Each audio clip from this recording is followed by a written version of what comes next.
Halo Sobat Jajan Hukum, selamat datang kembali di Jajan Hukum. Salam literasi dan salam penegakan hukum. Sobat Jajan Hukum, selamat datang kembali di konten saya, di channel saya Jajan Hukum. Channel yang mencoba membahas tentang pengetahuan hukum tentunya. Dan harapannya pengetahuan hukum yang saya bagikan itu dapat berguna bagi masyarakat umum tentunya ya. Sebelum saya beranjak kepada konten saya meminta sedikit support dari Sobat Jajan Hukum sekalian untuk subscribe dan juga share ke Sobat Jajan Hukum lain agar sama-sama kita memahami seputar pengetahuan hukum ya. Dan adapun pembahasan kita di kali ini Sobat Jajan Hukum yaitu cara mengecek keaslian dari sebuah sertifikat. Seperti yang kita ketahui Sobat Jajan Hukum, sekarang di era digital sekarang kan banyak sekali terjadi pemalsuan sertifikat ya. Lantas seperti apa sih kita mengetahui sebuah sertifikat itu asli atau keasliannya ya.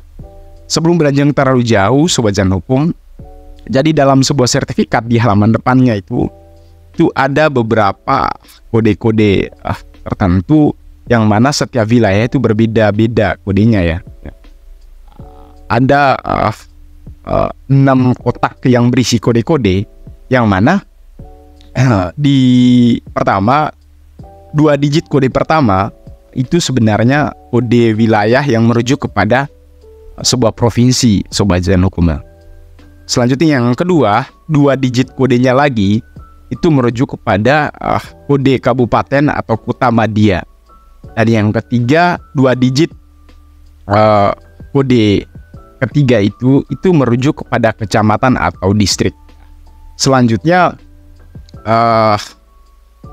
kode yang keempat yang mana isi kodenya itu berjumlah 2 itu merujuk kepada kode desa atau kelurahan. Dan yang kelima itu kode berisinya 1 digit ya. Itu merujuk kepada kepemilikan sertifikat. Yang mana di kode kelima ini Sobat Jajan Hukum kita harus jeli ya. Karena ada beberapa kode-kode juga di dalamnya yang merujuk kepada sertifikat tertentu. Misalnya begini.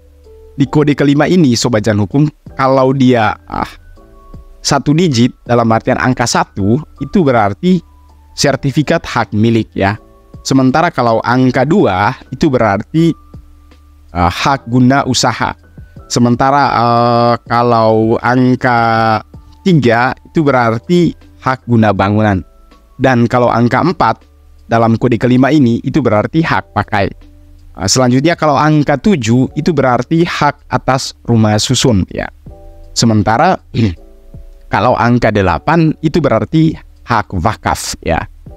Itu yang kelima. Sementara yang keenam itu kodenya berjumlah 5 digit yang mana 5 digit ini merujuk kepada nomor kepemilikan sertifikat ya.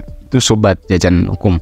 Lantas seperti apa sih kita mengetahui atau meng-cross check sebuah sertifikat atau sertifikat kita itu asli apa palsu ya. Ada beberapa langkah yang menjadi rujukan dari saya pribadi untuk kita mengenal sertifikat kita itu asli. Yang pertama kita paling tidak kita sudah mengetahui atau meng-cross check atau mengenal historis dari sertifikat ini. Misalnya sertifikat ini warisan atau sertifikat jual beli atau hibah ya.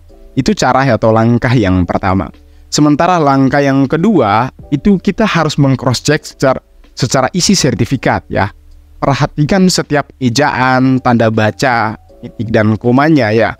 Dan juga kita harus melakukan pengecekan terhadap sertifikat lain untuk membandingkan apakah sertifikat kita itu asli atau palsu. Dan cara yang yang ketiga tentunya ini juga sangat penting Sobat Jajan Hukum paham, yaitu dengan cara mengecek keaslian dari stempel sertifikat kita ya. Dan ada dua cara yang bisa kita lakukan dalam meng-cross-check keaslian dari sebuah stempel di sertifikat.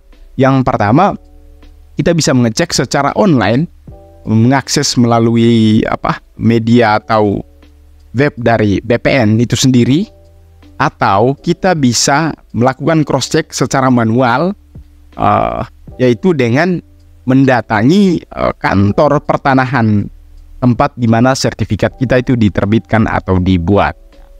Saya kira itu 3 cara ini kita bisa lalui agar sertifikat kita tidak dipalsukan, atau paling tidak sobat jajan hukum itu paham, oh ternyata sertifikat saya itu asli ya, bukan palsu. Mungkin video saya di situ dulu, sobat jajan hukum. Semoga pengetahuan hukum yang saya bagikan itu dapat berguna ya. Jangan lupa subscribe dan bagikan ke sobat jajan hukum sebanyak-banyaknya agar kita semua sama-sama mengetahui pengetahuan hukum. Salam literasi dan salam penegakan hukum.